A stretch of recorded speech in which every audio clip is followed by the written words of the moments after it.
Pemirsa, kita akan lanjutkan perbincangan. Seperti yang sudah sempat saya sampaikan, saya sudah perkenalkan narasumber berikutnya kepada Anda, Pak Glenarto, selaku Ketua HDCI Bandung.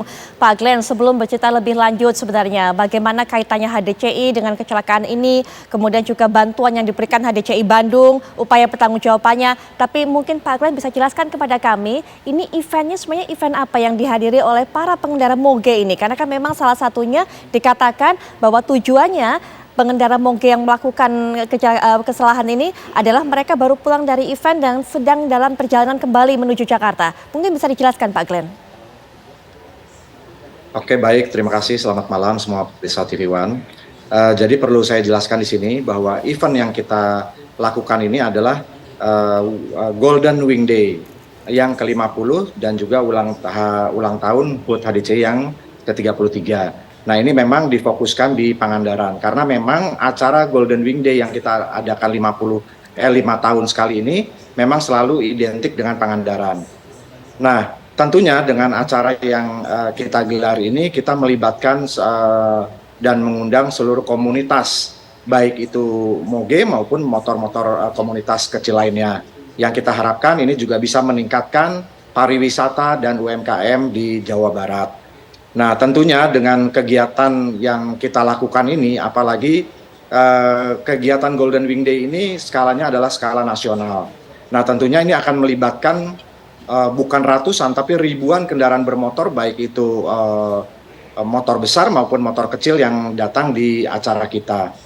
Nah, tentunya untuk mengantisipasi hal-hal kejadian-kejadian yang tidak kita harapkan, seperti adanya kejadian senggolan dan lain sebagainya itu, kita juga sebenarnya sudah berkomunikasi dan meminta arahan dari Polda Jabar, juga Polres-Polres terkait yang kami lintasi jalur-jalurnya, dan alhamdulillah mendapatkan respon yang positif dan kita mendapatkan bantuan dari teman-teman dari Polda Jabar maupun Polres, Polsek, dan lain sebagainya untuk pengamanan jalur, untuk meminimalkan kejadian-kejadian yang memang tidak kita harapkan. Nah, tapi tentunya dengan dengan acara yang sebesar gini mungkin pasti saja akan terjadi satu atau dua kejadian-kejadian yang mungkin sifatnya bisa ringan, sedang, dan mungkin berat juga.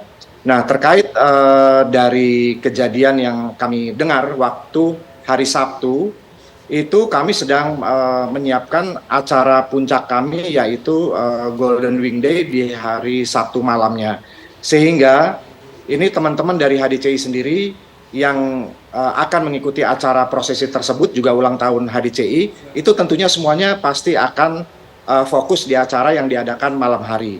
Nah, jadi kemarin itu waktu ada kejadian di siang hari, saya sudah mengira bahwa kemungkinan besar ini bukan dari anggota HDCI, karena kalau anggota HDCI pasti akan mengikuti proses tersebut. Tapi terlepas dari itu, kemarin setelah adanya kejadian yang menimpa santri tersebut, saya langsung berkomunikasi dengan teman-teman HDCI di Ciamis maupun di Tasikmalaya untuk langsung memberikan respon cepat, mendatangi ke rumah sakit, kemudian juga berkomunikasi dengan keluarga korban. Terus kemudian kita juga sudah memindahkan korban ke rumah sakit TMC untuk pemeriksaan yang lebih lanjut dan lebih detail untuk terkait kesehatannya. Nah, hal-hal yang kita lakukan ini lebih daripada tanggung jawab moral kami HDCI Bandung sebagai penyelenggara event tersebut, meskipun pelakunya adalah bukan dari komunitas Harley Davidson maupun dari HDCI itu sendiri.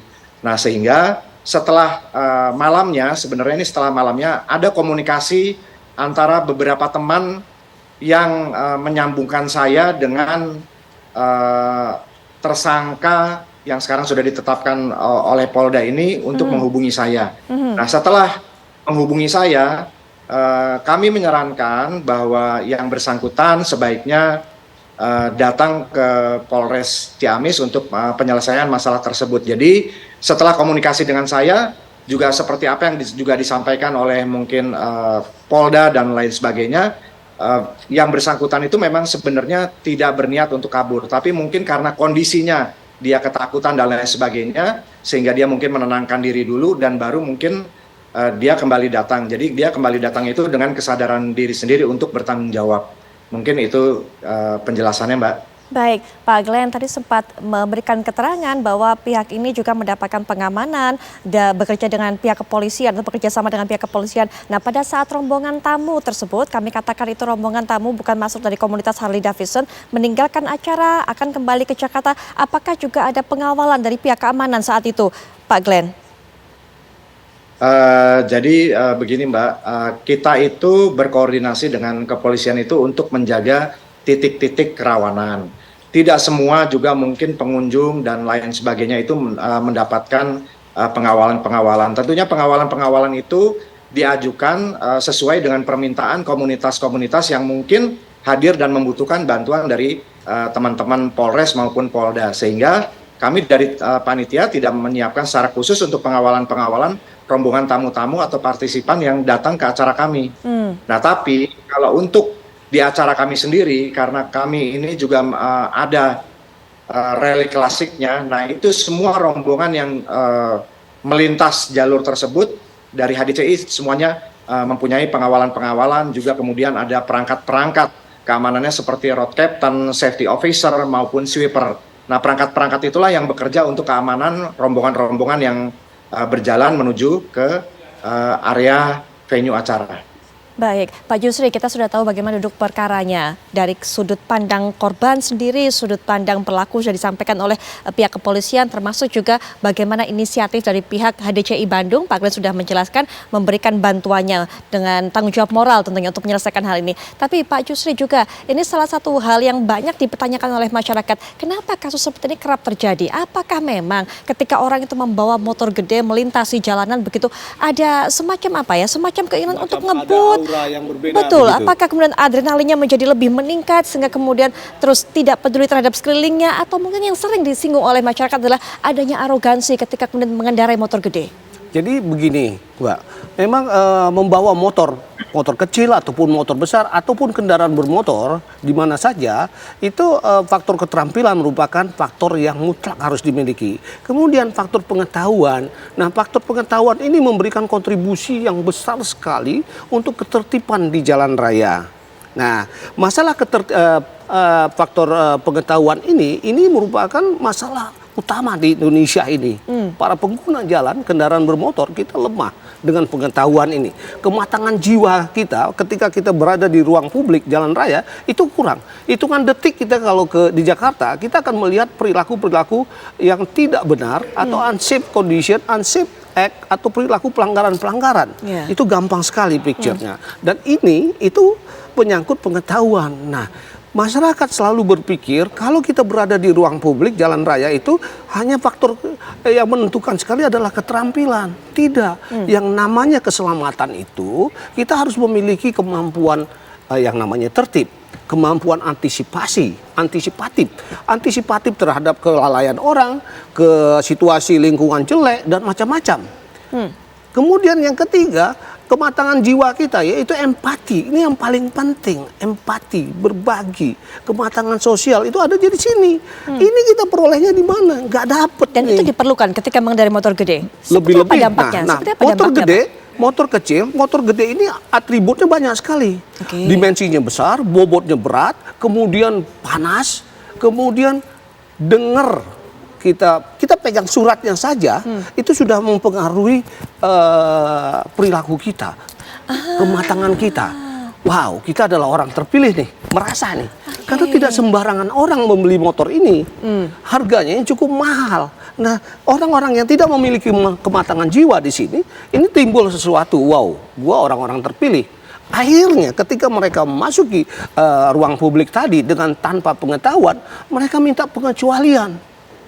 Ketika pengecualian ini tidak di-accept oleh masyarakat, terjadi konflik. Mulai dia marah, sampai tindakan-tindakan yang arogansi muncul. Ya. Karena tidak mendapatkan privilege yang menurutnya seharusnya didapatkan. Nah, ketika itu terjadi, maka dia akan mengalami anxiety, kecemasan. Nah, berdasarkan pengetahuan kita, kecemasan akan mempengaruhi kemampuan persepsi kita, kematangan jiwa kita. Kita lupa siapa kita. Kita guru, kita manajer, lupa. Karena tadi kita cemas. Iya, Cemas iya. ini bisa menimbulkan stres sampai Baik. frustasi. Baik. Nah, apa yang terjadi? Impulsif keluar. Nah, itu dia. Nah, pengetahuan ini harus mutlak dimiliki oleh para pengguna jalan raya, khususnya pengendara kendaraan bermotor. Motor besar dengar bunyinya saja, itu sudah mempengaruhi kita. Kalau kita, oh iya, Betul. adrenalin kita naik. Kalau bukan hanya adrenalin tapi jadi sombong. Itu tadi makanya di awal yang saya bilang, ini apa karena ada merasa arogansi dengan memiliki besar. motor Benar, seperti itu? Benar sekali. Kita punya STNK-nya, punya BPKB-nya udah lain. Timbul. Dan ini adalah hal yang biasa di dalam manusia. Ketika ada sesuatu perbedaan yang cukup tinggi, Oke. itu ada perbedaan yang akan naik. Siapa saja. Kalau kita berbicara di luar daripada aktivitas motor, dunia motor, kita bisa lihat di Baik. sepak bola, di mana-mana itu akan muncul. Betul. Jadi sekali lagi, hal yang biasa terjadi seperti ini kalau tidak dilengkapi dengan kematangan jiwa kita Iya. yang bersumber dari pengetahuan. Baik. Dan kita lemahnya di situ, Mbak. Baik, Pak Glenn, ini mungkin terakhir penutup. Tadi saat jeda, Pak Jusri mengatakan kepada saya, kalau mau dibandingkan sebenarnya jumlah kecelakaan yang melibatkan kendaraan motor kecil, motor biasa, begitu jauh lebih banyak dibandingkan motor gede. Catatan Pak Jusri berapa? Motor kecil. Satu Motor jam? kecil saja, kita lihat dalam 1 jam saja, kecelakaan yang terjadi banyak sekali. Bahkan tewas itu 3-4 orang 3 sampai per 4. jam. Baik. Per 15 menit satu orang. Secara perbandingan Pak Glenn, ini memang jumlahnya jauh lebih kecil motor gede yang terlibat dalam sebuah kecelakaan dibandingkan motor kecil. Tapi ketika ada satu kecelakaan yang melibatkan motor gede, ini pandangan masyarakat langsung meng-highlightnya, langsung kemudian menyorotnya, bahkan menjadi viral. Dan itu berpengaruh kepada image dan sebagainya. Ada mungkin pesan dari Pak Glenn kepada pengguna, bukan hanya pengguna Harley Davidson, tapi juga pengguna motor gede, bagaimana seharusnya bersikap pada saat berada di jalan raya, Pak Glenn? Ya baik, jadi sebenarnya kalau penilaian saya pribadi, Mbak, harusnya ada kesetaraan. Di mana yang namanya kesetaraan itu bukan saja untuk pengguna moge atau motor gede ataupun Harley Davidson, tapi bagaimana masyarakat lain yang bermotor juga mempunyai skill, mempunyai faktor keselamatan dalam berkendaraan. Sehingga dengan adanya kesetaraan itu, kita masing-masing pengendara ini dapat saling mengontrol dari sisi safety-nya. Salah satu contoh, bahwa ada berbagai macam kasus yang istilahnya mungkin justru kami yang pengendara moge ini banyak sekali terjadi kecelakaan dikarenakan misalnya motor-motor kecil tiba-tiba menyeberang, tiba-tiba tidak kasih sen, tahu-tahu belok, dan lain sebagainya. Nah, tapi selalu hal-hal itu tidak diekspos. Nah, kenapa kita yang selalu diekspos? Ya itu tadi, mungkin dengan adanya kita yang disebutkan Bang Jusri itu mungkin dianggap kalangan tertentu, sehingga ini menjadi terekspos lebih dari biasanya. Nah, pesan saya untuk semua pengendara yang berada di jalan raya, termasuk moge ataupun motor kecil, mari kita sekarang ini semuanya bersadar diri untuk masing-masing mempunyai etika, attitude di jalan, skill di jalan, dan tentunya tertib dalam berlalu lintas. Tidak kita semata-mata menggunakan kendaraan moge, terus kemudian seperti disampaikan Bang Jusri, kita mempunyai privilege tertentu, tidak, tapi bagaimana kita bisa sama-sama menghargai pengguna jalan yang lain. Mudah-mudahan dengan kalau itu bisa diterapkan, saya rasa mungkin itu juga bisa menekan salah satunya tingkat kecelakaan di jalan raya. Jadi harusnya ada kesetaraan, bukan saja moge, tapi bagaimana pengguna jalan yang lain pun juga istilahnya bisa menerapkan sisi safety-nya dalam berkendaraan. Baik. Kemudian, ya. Ya, baik Pak Glenn. Terima kasih sekali Pak Glenn sudah memberikan waktunya untuk bisa memberikan pandangannya juga pada program kami ini. Sayangnya waktu yang terbatas juga, tapi kami dapatkan tadi bagaimana kemudian keseriusan dan juga kepedulian dari pihak HDCI Bandung untuk terus mengawal kasus ini, termasuk juga acara yang digelar ini juga banyak sekali misi sosial dilakukan oleh HDCI Bandung. Sekali lagi terima kasih Pak Glenn. Kemudian juga Pak Jusri, terima kasih. Pesannya banyak sekali, semoga ini juga menjadi pelajaran untuk masyarakat. Bagaimana berkendara di jalanan, tapi juga memperhatikan sesama, itu dia. Selamat malam. Terima kasih sekali lagi. Terima kasih Mbak Putri, selamat malam. Terima kasih Bang Glenn di Bandung, sukses buat Anda semua. Terima kasih. Baik. Bang Jusri, terima kasih. Ya,